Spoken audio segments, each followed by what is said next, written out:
انہوں نے T V کیمروں کے سامنے ایک بہت بڑا اعلان کیا ہے، اور یہ اعلان انہوں نے اس وقت کیا جب ان سے ایک بڑا ٹرکی، ایک بڑا پیچیدہ سوال کیا گیا، لیکن سہیل شاہین نے بغیر کسی لگی لپٹی اسٹریٹ فارورڈ ایک جواب دیا۔ ان سے سوال یہ کیا گیا تھا کہ مقبوضہ کشمیر کے معاملے پر طالبان کا کیا موقف ہے، اور کیا مقبوضہ کشمیر کے جو لوگ ہیں ان کو بھارت سے آزادی ملنی چاہیے، اور بھارت کی جو مقبوضہ کشمیر میں پالیسی ہے اس پالیسی پر طالبان کا کیا موقف ہے۔ اب اس پر سہیل شاہین نے ایک ایسا بیان دیا جس پر پورے بھارت میں آگ لگ گئی۔ سہیل شاہین کا کہنا یہ تھا کہ طالبان کو یہ حق حاصل ہے کہ مقبوضہ کشمیر میں مسلمانوں کے حق میں آواز بلند کریں، اور بھارت کو مقبوضہ کشمیر کے معاملے پر مثبت رویہ اپنانا چاہیے۔ یہ الفاظ سہیل شاہین نے بولے ایک انٹرویو کے دوران کہ مقبوضہ کشمیر کے لوگوں کے لیے ان کے لیے آواز بلند کرنا طالبان کا حق ہے۔ اب جب یہ ان کا سٹیٹمنٹ سامنے آیا ایک انٹرویو کے دوران، تو اس پر بھارت میں خاص طور پر جو بی جے پی کے سیاستدان ہیں، جو بہت انتہا پسندانہ سوچ بھی رکھتے ہیں، انہوں نے ہنگامہ کھڑا کر دیا، اور اب وہ اس قسم کے الزامات لگا رہے ہیں اور اس قسم کے دعوے کر رہے ہیں کہ طالبان اب مقبوضہ کشمیر میں بھی اپنے جنگجو داخل کرنے کا ارادہ رکھتے ہیں۔ یہاں ایک اور اہم خبر یہ بھی ہے کہ ذبیح اللہ مجاہد نے بھی ایک بڑا انکشاف کیا ہے، اور ان کا کہنا یہ ہے کہ چین نے حامی بھر لی ہے کہ وہ افغانستان میں بھاری سرمایہ کاری کرے گا۔ چین افغانستان کا پڑوسی اور سب سے اہم شراکت دار ہے۔ نیا افغانستان اپنی معیشت کی بحالی اور تعمیر نو کے لیے چین کی مدد لے گا، اور اس حوالے سے ایک سمجھوتا چین کے ساتھ طے پا گیا ہے۔ یہ ذبیح اللہ مجاہد نے باقاعدہ سٹیٹمنٹ دیا ہے۔ اس کے ساتھ ساتھ انہوں نے یہ بھی کہا کہ افغانستان میں تانبے کے وافر ذخائر موجود ہیں، اور یہ جو تانبے کے ذخائر ہیں ان کو تلاش کرنے کے لیے ہم چینی دوستوں کی مدد لیں گے، اور ہم چین کو عالمی منڈی تک رسائی کا پاسپورٹ سمجھتے ہیں۔ یہ الفاظ ان کے تھے جو انہوں نے ایک سٹیٹمنٹ میں یوز کیے۔ اس کے ساتھ ساتھ انہوں نے یہ بھی کہا کہ طالبان روس کے ساتھ بھی بڑے زبردست قسم کے سفارتی اور تجارتی تعلقات قائم کرنے کی خواہش رکھتا ہے، کیونکہ روس نے بھی جو افغانستان کی سچویشن تھی اس میں ہمارا بھرپور ساتھ دیا تھا۔ دوسری جانب افغانستان میں جو نئی حکومت کا اعلان ہونا تھا، جو اسی ہفتے میں ڈیو تھا، اب وہ اعلان اگلے ہفتے تک مؤخر کر دیا گیا ہے۔ یعنی افغانستان میں نئی حکومت کا اعلان جو اس ہفتے ہونا تھا وہ اس ہفتے نہیں ہوگا، بلکہ اب اگلے ہفتے ہوگا۔ اور یہاں کابل ایئرپورٹ کے حوالے سے بھی ایک اہم خبر ہے، اور وہ خبر یہ ہے کہ طالبان ترجمان نے اب تصدیق کی ہے کہ قطر اور ترکی کی مدد سے کابل سمیت افغانستان کے تمام جو ایئرپورٹس ہیں، تمام جو فضائی اڈے ہیں، ان کو دوبارہ فعال کیا جائے گا، کیونکہ اس وقت صورتحال افغانستان میں یہ ہے کہ جو طالبان ہیں انہوں نے کنٹرول تو سنبھال لیا ہے افغانستان کا، لیکن ان کے پاس وہ تکنیکی صلاحیت اور وہ تکنیکی تربیت نہیں ہے کہ وہ ان ایئرپورٹس کے اوپر فضائی آپریشنز جاری رکھ سکیں یا بحال کر سکیں۔ لیکن اب انہوں نے تصدیق کی ہے کہ ترکی اور قطر کی مدد سے یہ تمام جو ایئرپورٹس ہیں ان کو فعال کرنے کا ایک جو سمجھوتا ہے وہ طے پا گیا ہے۔ بہرحال اب واپس آتے ہیں چودھری نثار علی خان کے معاملے پر، اور یہ بھی آپ کو بتاتے ہیں کہ پہلی مرتبہ 3 سال کے بعد انہوں نے کیمروں کے سامنے کس قسم کے انکشافات کیے۔ ایک تو آپ کو بتائیں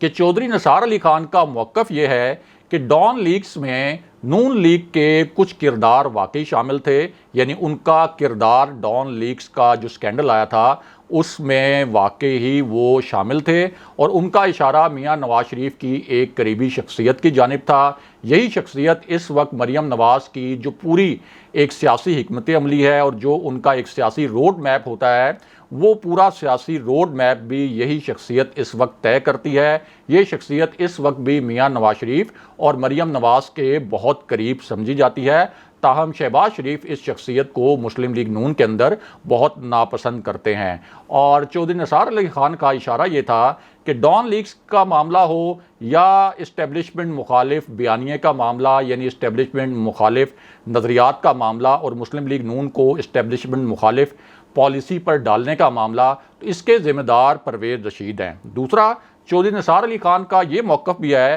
کہ نون لیگ کا جو اپنا نظریہ تھا، نون لیگ اس نظریے سے پیچھے ہٹی اور اس نے اپنا نظریہ محمود خان اچکزئی جیسے لوگوں کے ہاتھ ہائی جیک کروا لیا، جو کہ مسلم لیگ نون کا بطور جماعت کبھی بھی نظریہ نہیں رہا۔ یہ چودھری نثار علی خان کا موقف ہے، اور انہوں نے کہا کہ وہ ایسی مسلم لیگ کے ساتھ کسی صورت نہیں چل سکتے۔ چودھری نثار علی خان کا جو موقف ہے اس کا تیسرا پوائنٹ یہ ہے کہ وہ اپنا جو اگلا الیکشن ہے، یعنی 2023 کا الیکشن، یہ الیکشن وہ آزاد حیثیت میں نہیں لڑیں گے، وہ دوبارہ سیاست میں فعال ہونے جا رہے ہیں، کیونکہ وہ قومی سیاست میں کوئی بڑا کردار ادا کرنا چاہتے ہیں۔ لیکن یہاں ایک اہم معاملہ یہ ہے کہ انہوں نے یہ بھی عندیہ دیا ہے کہ 2023 کا الیکشن وہ کسی بھی صورت مسلم لیگ نون کے ٹکٹ پر نہیں لڑیں گے، یعنی وہ کسی پارٹی میں شامل ہو کر کسی پلیٹ فارم سے تو لڑیں گے، لیکن مسلم لیگ نون کا وہ ٹکٹ نہیں لیں گے۔ اگرچہ شہباز شریف نے حال ہی میں چودھری نثار علی خان کو کچھ پیغامات بھجوائے تھے، اور ان پیغامات میں یہ کہا گیا تھا کہ آپ ابھی اس قسم کا کوئی بڑا سیاسی فیصلہ نہ کریں، لیکن جو چودھری نثار علی خان کے قریبی ذرائع ہیں ان کا کہنا ہے کہ ان کے پاس کئی آپشنز موجود ہیں۔ یہ فیصلہ تو وہ کر چکے ہیں کہ مسلم لیگ نون کے پلیٹ فارم سے وہ نہیں لڑیں گے، اور ان کے پاس تحریک انصاف میں شمولیت کی پیشکش بھی موجود ہے۔ اب ایک ایسی صورتحال میں جب چودھری نثار علی خان نے سیاست میں دوبارہ فعال ہونے کا فیصلہ بھی کر لیا ہے، پنجاب اسمبلی کی رکنیت کا انہوں نے حلف بھی اٹھایا، یعنی تقریباً 2.5 سال تک انہوں نے پنجاب اسمبلی کی رکنیت کا حلف نہیں اٹھایا تھا، اس کے بعد انہوں نے اپنی جو نشست تھی اس کے اوپر حلف بھی اٹھایا، اور اب انہوں نے باقاعدہ ٹی وی چینلز پر انٹرویو دینے بھی شروع کر دیے ہیں۔ اور ایک جو ابھی انہوں نے ریسنٹ ایک ٹی وی انٹرویو دیا ہے، اس میں چودھری نثار علی خان کا کیا کہنا ہے؟ ایک تو ان کا یہ کہنا ہے کہ ملا عبد الغنی برادر کی جب گرفتاری ہوئی پاکستان کے اندر، تو اس وقت انہوں نے ملا عبد الغنی برادر کو افغان حکومت کے حوالے کرنے کی شدید مخالفت کی تھی، اور ان کا موقف یہ تھا کہ ہمیں ملا عبد الغنی برادر کے ساتھ اچھا سلوک کرنا چاہیے اور انہیں پاکستان کا ہم نوا بنانا چاہیے۔ اب ان سے پوچھا یہ گیا کہ اس پوری صورتحال میں میاں نواز شریف کا کیا موقف تھا، پارٹی کے اندر اس حوالے سے کیا بات چیت ہوئی، اور میاں نواز شریف کی اس معاملے پر کیا رائے تھی۔ تو اس پر چودھری نثار علی خان کا جواب یہ تھا کہ یہ جو سوال ہے اس کا جواب تو میاں نواز شریف ہی دے سکتے ہیں، یا اس وقت کی جو عسکری قیادت ہے وہ ہی دے سکتی ہے، لیکن بٹوین دی لائنز ان کا تاثر یہ تھا کہ ملا عبد الغنی برادر کو افغان حکومت کے حوالے کرنے کا جو معاملہ ہے، میاں نواز شریف نے پارٹی کے اندر اس کی کوئی مخالفت نہیں کی تھی، اور دوسرا ان کا تاثر یہ تھا کہ میاں نواز شریف کے حوالے سے جو انہوں نے پہلے ایک موقف اپنایا تھا کہ مجھے پارٹی کے اندر آزادی اظہار جو ہے میرے لیے نہیں تھا، اور جب بھی میں نے اپنی رائے دینے کی کوشش کی پارٹی کے اندر، پارٹی کے ڈسپلن کے اندر رہتے ہوئے، تو اس کو بھی سراہا نہیں گیا بلکہ اس کی مذمت کی گئی، اور ایسا تاثر دیا گیا کہ شاید وہ پارٹی کی کوئی مخالفت کر رہے ہیں، حالانکہ جب تک وہ پارٹی میں موجود تھے انہوں نے کوشش یہ کی کہ پارٹی کے اندر اگر وہ کوئی مخالف رائے بھی دے رہے ہیں تو اس سے پارٹی کو فائدہ ہو۔ اگلے پروگرام تک کے لیے خدا حافظ۔